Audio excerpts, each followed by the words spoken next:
નમસ્તે. આજે national cancer awareness day એટલે કે રાષ્ટ્રીય કેન્સર જાગૃતિ દિવસ છે.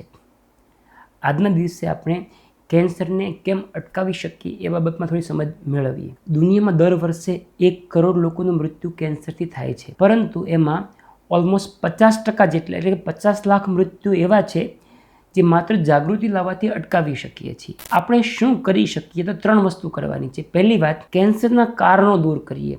તમાકુ, આલ્કોહોલ, ઓબેસિટી એટલે કે વધારે પડતું વજન અને ખોરાકમાં પાણીમાં પેસ્ટિસાઇડ.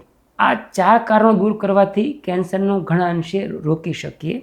આ દરેક ઉપર મેં અલગથી વિડીયો બનાવ્યા છે, એ તમે જરૂર જોઈ શકો છો. બીજી વસ્તુ છે કેન્સરના લક્ષણો જાણીએ. અમારી પાસે દર્દી જ્યારે આવે ત્યારે લગભગ 3 મહિના પહેલાંથી જ એને લક્ષણો સ્ટાર્ટ થઈ ગયા હોય એવરેજ કેસમાં, પરંતુ લોકોને લક્ષણોની ખબર નથી હોતી. એટલા માટે લોકોમાં કેન્સરના નિદાનમાં મોડું થતું, ડૉક્ટર પાસે મોડા પહોંચે. તો લક્ષણો જાણવા બહુ જરૂરી છે. એનો પણ મેં સેપરેટ વિડીયો બનાવ્યો છે, તમે નીચે લિંકમાંથી વિડીયો જોઈ શકો. ત્રીજી વસ્તુ છે સ્ક્રીનિંગ. સ્ક્રીનિંગનો મતલબ એવો હોય કે દર વર્ષે ચેકઅપ. ભારતમાં દરેક વ્યક્તિનું ચેકઅપ મુશ્કેલ છે, પણ જે વ્યક્તિને જોખમ વધારે હોય એનું ચેકઅપ તો જરૂર કરવું જોઈએ. જે લોકો રોજનું 20 કે એનાથી વધારે બીડી સિગારેટ પીતા હોય એમણે દર વર્ષે એકવાર ફેફસાના કેન્સર માટે એક્સરે કે સીટી સ્કેન કરવો જોઈએ. જે વ્યક્તિ તમાકુ ખાતા હોય એ લોકોએ વર્ષે એકવાર મોઢાનું એક્ઝામિનેશન કરાવવું જોઈએ. કોઈને લીવરમાં સિરોસિસ હોય દર 6 મહિને એકવાર સોનોગ્રાફી કરાવવી જોઈએ. આ કરવામાં કોઈ નુકસાન થતું નથી, માત્ર બેઝિક ટેસ્ટ હોય છે.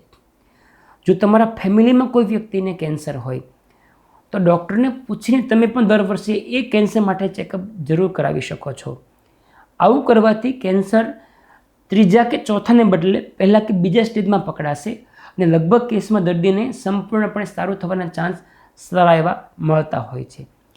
આજના દિવસમાં આપણે આટલી માહિતી પોતે મેળવીએ અને બીજાને પણ આ માહિતી શેર કરી અને કેન્સરને અટકાવવામાં સમાજમાં મદદરૂપ થઈએ. ધન્યવાદ.